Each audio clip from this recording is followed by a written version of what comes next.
Welcome to CBSE words. हम grade 7 maths के chapter 4 की पेज नंबर 102 पे जो फिगर इट आउट है, यानी लास्ट वाली जो फिगर इट आउट है, वो डिस्कस कर रहे थे और क्वेश्चन नंबर 5 तक हमने डिस्कस कर लिया था। आज इसके आगे क्वेश्चन देखेंगे। Question number 6, a local train from Yahapur to Wahapur stops at 3 stations at equal distances along the way. अब एक लोकल ट्रेन है जो यहापुर से वहापुर जाती है, लेकिन बीच में 3 स्टेशन पे वो रुकती भी है और वो तीनों स्टेशन जो पड़ते हैं वो इक्वल डिस्टेंस पे होते हैं। The time taken in minutes to travel from one station to the next station is same and is denoted by t।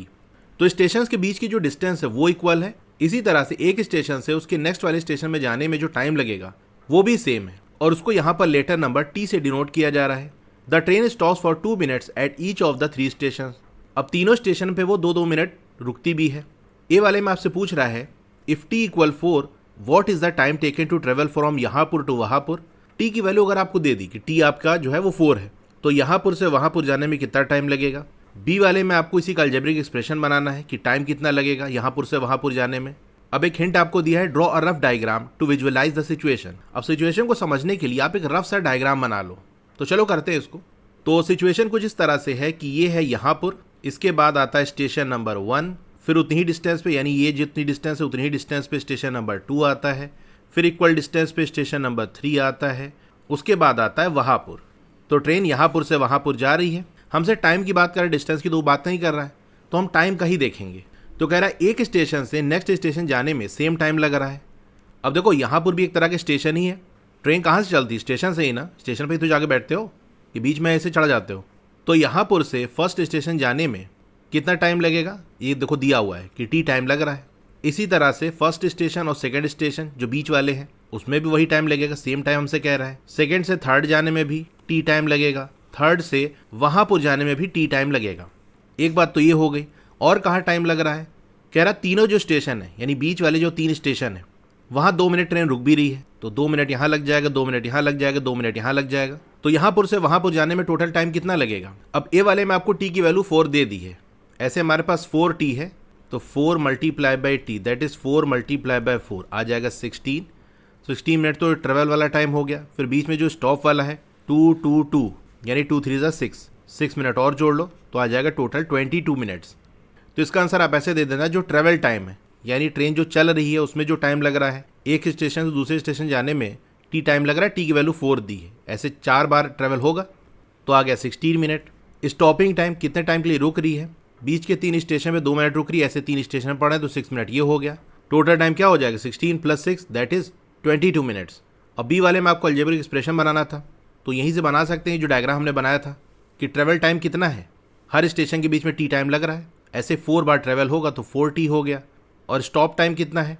2 × 3 that is 6, तो 4t + 6 ये हो गया। तो ऐसे लिख देना, ट्रेवल टाइम कितना है? 4 × t that is 40 minutes. Stopping time कितना है? 3 × 2 यानी 3 स्टेशन पर रुक रही 2-2 मिनट, तो 6 मिनट्स ये हो गया। एक्सप्रेशन फॉर टोटल टाइम क्या हो जाएगा? 4t + 6 minutes. क्वेश्चन नंबर 6 हो गया। Question number 7, simplify the following expression. Simplify करना है। कैसे सिंप्लीफाई होगा? देखो अगर कहीं ब्रैकेट लगा है तो ओपन कर लो, लाइक टर्म्स को सॉल्व कर लो। तो यहाँ ब्रैकेट तो लगा नहीं, लेकिन लाइक टर्म्स हम देख सकते हैं। जैसे आप देख सकते हो 3a है, 8a है और a वाला कौन सा है? -7a। तो इसको एक साथ कर लो, 3a + 8a - 7a। उसके बाद b वाला जो टर्म है ये देखो 9b हो गया, -4b साइन के साथ आएगा, और कहीं b वाला है नहीं है, तो +9b - 4b। फिर नंबर वाला टर्म देखो ये -6 हो गया, +16 हो गया, ये हमने लिख दिया। 3a + 8a होता है 11a, 11a - 7a 4a हो जाएगा, तो 4a। 9 - 4 5 होता है, तो +5b -6 + 16 प्लस का 10 हो गया। अब b वाला देखो यहाँ ब्रैकेट ओपन करेंगे, डिस्ट्रीब्यूटिव प्रॉपर्टी लगाओ, 3 और 3a आपस में मल्टीप्लाई होगा, तो 3 3 9a हो गया। 3 और -3b, तो 3 3 9b हो गया। अब फिर -8a - 4b - 16 हो गया। लाइक टर्म से एक साथ कर लो, जैसे 9a हो गया और -8a, फिर -9b - 4b - 16। 9 - 8 1 होता है, तो यानी सिंपल ये a हो जाएगा। -9b - 4b -13b - 16। सी वाले में भी वही डिस्ट्रीब्यूटिव प्रॉपर्टी लगाओ, 4x - 3 2 6 + 8x + 12, 4x + 8x। इसको डायरेक्ट एक बार में भी कर सकते हो, तो ये 12x हो जाएगा, -6 + 12 प्लस का 6 हो जाएगा।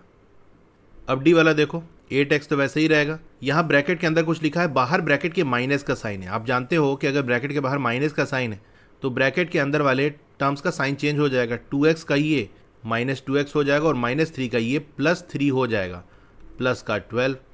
8 - 2 आ जाएगा 6x, 3 और 12 15 होता है।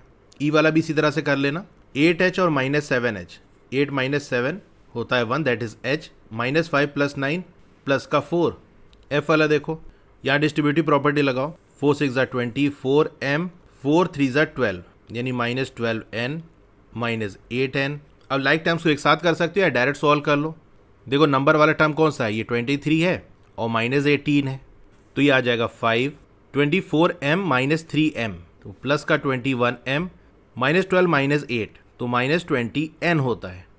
अब देखो ये सही है, लेकिन अगर और प्रॉपर वे में इसको प्रेजेंट करना चाहते हो तो उसका तरीका ये होता है कि लेटर नंबर वाले जो टर्म्स हैं वो पहले आते हैं, उसमें भी ऑर्डर जैसे m पहले आता है n बाद में आता है, तो 21m आपने लिख दिया, फिर -20n, फिर जो नंबर वाला टर्म है वो बिल्कुल लास्ट में आता है। तो है तो दोनों सही, लेकिन ये वाला प्रेजेंटेशन ज़्यादा अच्छा है। क्वेश्चन नंबर 7 हो गया। क्वेश्चन नंबर 8, ऐड करना है जो एक्सप्रेशन दिए उनको, तो एंड की जगह बस आपको प्लस का साइन लगा देना, बाकी सारा वही है। 4d - 7c + 9, एंड की जगह प्लस कर दिया आपने, 8c - 11 + 9d। अब लाइक टर्म से एक साथ कर लो या डायरेक्ट सॉल्व कर लो, आपकी मर्जी। तो d वाला टर्म एक ये हो गया, दूसरा 9d है, -7c + 8c, फिर नंबर वाला जो टर्म है दैट इज +9 - 11। अब सॉल्व कर लो, c वाला टर्म पहले लिख देना, तो -7 + 8c हो जाएगा, 4 और 9 13 होता है, तो +13d हो गया, 9 - 11 -2 होता है। अब b वाला देखो, -6f + 19 -8s, ये तो हो गया, एंड की जगह प्लस कर देंगे, लेकिन उसके बाद जो टर्म है वो -23 है, तो प्लस और माइनस ये मिलके माइनस बनाता है। मतलब ऐसे समझो कि जैसे हमने प्लस का साइन लगाया और ये ब्रैकेट में -23 है, तो ब्रैकेट अगर हटाना है हमको तो बाहर प्लस का साइन है, तो क्या होगा, जस्ट ब्रैकेट हट जाएगा। अगर माइनस का साइन होता तो अंदर का जो साइन है वो चेंज होता, ऐसे में बस ये ब्रैकेट हट जाएगा और -23 आ जाएगा। तो यहाँ पर एंड की जगह वैसे तो प्लस आएगा, लेकिन -23 है, तो प्लस और -23 प्लस माइनस मिलके माइनस होता है, तो -23। अब f वाला टर्म देखो ये है और ये है, तो 7f, s वाला टर्म ये है और ये है, +4s, नंबर वाला टर्म ये है तो -4।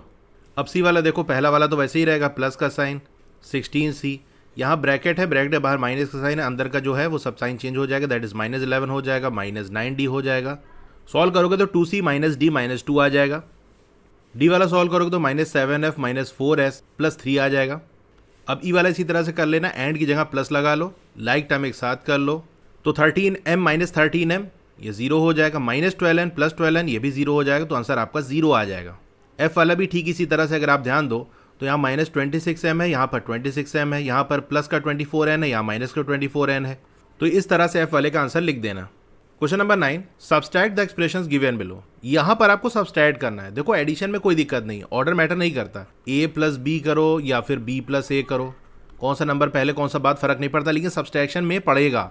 जैसे 3 - 2 करोगे तो आएगा 1, 2 - 3 करोगे तो आएगा -1, तो किसको पहले लिख रहे हो किससे बाद लिख रहे हो, इससे आंसर चेंज हो जाएगा। तो यहाँ पर देखो दिया क्या है कि ये एक एक्सप्रेशन है, इसको सब्सट्रैक्ट करना है फ्रॉम इससे, तो अगर लिखा है सब्सट्रैक्ट करो a फ्रॉम b, यानी b में से a को निकाल दो, तो b लिखा, b में से a को निकाल दिया, सब्सट्रैक्ट कर दिया, तो बाद वाला पहले आएगा, पहले वाला बाद में आएगा। इस बात का ध्यान रखना, वरना कुछ बच्चे क्या करते हैं, इसी फ्रॉम की जगह माइनस का साइन लगा के सॉल्व कर देते हैं, जो कि गलत है। तो बाद वाला हमको पहले लिखना है और पहले वाला बाद में, बीच में माइनस का साइन। अब माइनस का साइन है यानी पूरी चीज देखो ये सब्सट्रैक्ट हो रही है, तो सिंपल जैसे प्लस की तरह साइन लगाते थे और आगे लिखते चले जाते थे, वैसे मत करना, क्योंकि अगर ऐसे लिख दोगे तो -9 है फिर -6b तो गलत हो जाएगा, पूरा का पूरा सब्सट्रैक्ट हो रहा, तो ये पूरा ब्रैकेट के अंदर आएगा जो चीज़ सब्सट्रैक्ट हो रही है।